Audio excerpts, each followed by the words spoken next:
नमस्कार। पुस्तकावली के इस अंक में आपका स्वागत है। कुछ सप्ताह पूर्व फ्रांस के एक अध्यापक पर इस्लामिक कट्टरपंथियों ने फतवा जारी किया। अध्यापक पर इस्लाम की निंदा करने का आरोप था। कुछ दिनों बाद एक 18 वर्षीय प्रवासी मुस्लिम युवक ने बड़ी निर्ममता से उस अध्यापक को मौत के घाट उतार दिया। इस घटना के बाद फ्रांस के राष्ट्रपति इमैनुअल मैक्रोन ने इसे इस्लामिक आतंकवादी हमला बताया और कट्टरपंथियों के विरुद्ध युद्ध की घोषणा कर दी। मैक्रों के वक्तव्य की पूरे विश्व के मुस्लिम समुदाय ने निंदा की। साथ ही फ्रांस एवं विश्व भर में मुस्लिमों ने सड़क पर विरोध प्रदर्शन शुरू कर दिया। लिबरलिज्म और सेक्युलर स्टेट की जन्मभूमि फ्रांस में संभवतः कई शताब्दियों बाद ऐसा हुआ है जब लोग मजहब को लेकर सड़कों पर हिंसक झड़प पर उतर आए हैं। क्या यह सब अप्रत्याशित है या फिर इसका पूर्वानुमान लगाया जा चुका है? इसकी विवेचना ब्रिटिश पत्रकार डगलस मरे अपनी विश्वविख्यात पुस्तक the strange death of Europe में पहले ही कर चुके हैं। आज के अंक में हम इसी पुस्तक की समीक्षा करने वाले हैं। मरे पुस्तक का आरंभ दो अविश्वसनीय कथनों से करते हैं: यूरोप इज कमिटिंग सुसाइड और at least its leaders have decided to commit suicide. यानी यूरोप आत्महत्या कर रहा है, या फिर ये कहें कि यूरोप के राजनेताओं ने आत्महत्या करने का निश्चय कर लिया है। वर्ष 2012 में प्रकाशित हुए जनगणना में पाया गया कि लंदन की कुल जनसंख्या में केवल 45% लोग ही श्वेत ब्रिटिश मूल के हैं। इंग्लैंड और वेल्स की 6 करोड़ की कुल जनसंख्या में लगभग 30 लाख यानी 5% लोग ऐसे परिवारों में रहते हैं जहां पर घर के एक भी सदस्य की प्राथमिक भाषा अंग्रेजी नहीं है। इस प्रकार का परिवर्तन जहां एक और किसी भी समाज को सजग करने के लिए पर्याप्त है, वहीं ब्रिटेन में ठीक इसके उलट हुआ।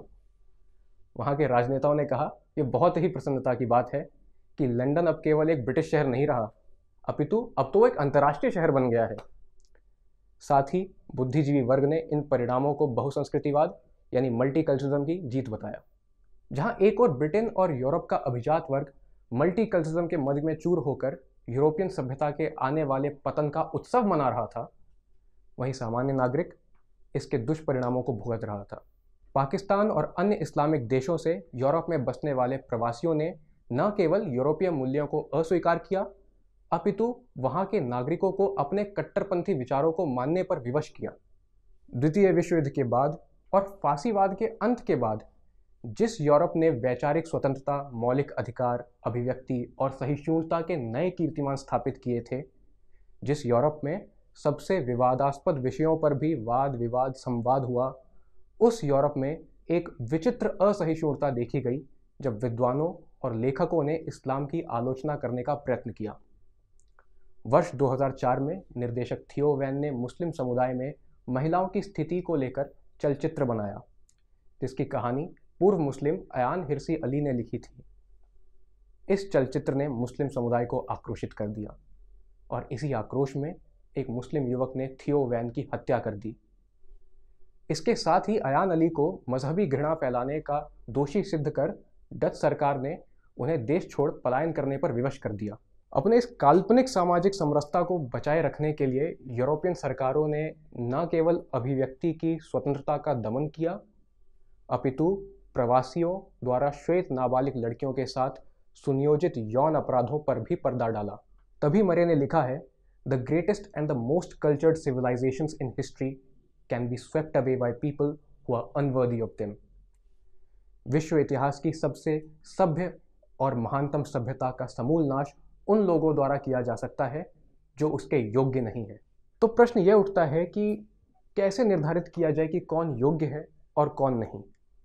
अतः हमें यह सुनिश्चित करना पड़ेगा कि सभ्यता का मूलभूत आधार क्या है।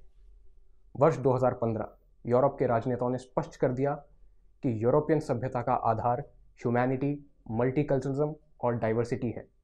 अर्थात यूरोपियन समाज के लिए मानवता, बहुसंस्कृतिवाद और विविधता सर्वोपरि है। उसी समय एक 3 वर्षीय सीरियन बालक ऐलान कुर्दी का शव समुद्र तट पर मिलता है, जो अपने परिवार के साथ युद्धग्रस्त सीरिया से पलायन कर रहा था। इस घटना के बाद अपनी मानवता का परिचय देते हुए अरब देशों से पलायन कर रहे लोगों को यूरोप ने शरण देने का निर्णय किया। यह एक भावनात्मक निर्णय था जिसके पक्ष में लोगों को लाने का कार्य मीडिया ने किया। बिल्कुल वैसे ही जैसे भारत में कई मीडिया संस्थानों ने बर्मा में हिंदुओं का नरसंहार करने वाले रोहिंग्याओं के अपराध को छुपाकर एक काल्पनिक मानवीय छवि प्रस्तुत करने का कार्य किया। हालांकि इस भावनात्मक निर्णय के दुष्परिणाम आज पूरे विश्व के सामने प्रत्यक्ष हैं। Brussels, Nice, London, Saint Petersburg, Manchester, Barcelona, Paris, ये उन जगहों के नाम हैं जहां गत 4 वर्षों में बड़े आतंकवादी हमले हुए हैं। इसके अतिरिक्त 25 से अधिक अन्य शहरों में आतंकवादी हमले हुए हैं। पर इतना सब कुछ होने के बाद भी वहाँ की जनसंख्या का एक बहुत बड़ा वर्ग आज भी मल्टीकल्चरम का राग गा रहा है। इसका कारण मीडिया प्रभाव और राजनीतिक विचार से परे है। यह समाज में व्याप्त नास्तिवाद यानी निहिलिज्म का द्योतक है। वैज्ञानिक प्रगति और वैचारिक परिवर्तन के कारण यूरोपियन समाज में तर्कसंगतता यानी रैशनैलिटी को सर्वाधिक महत्व मिला और इसी तर्क का प्रयोग कर समाज ने रिलीजन और रिलीजियस बिलीफ्स को किनारे कर दिया।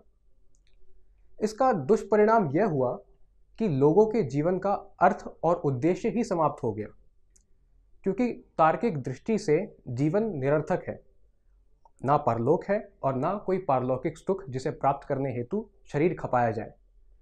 अतः नास्तिवाद की अनुभूति स्वाभाविक है, पर जब नास्तिवाद पूरे समाज में व्याप्त हो तो पतन निश्चित है।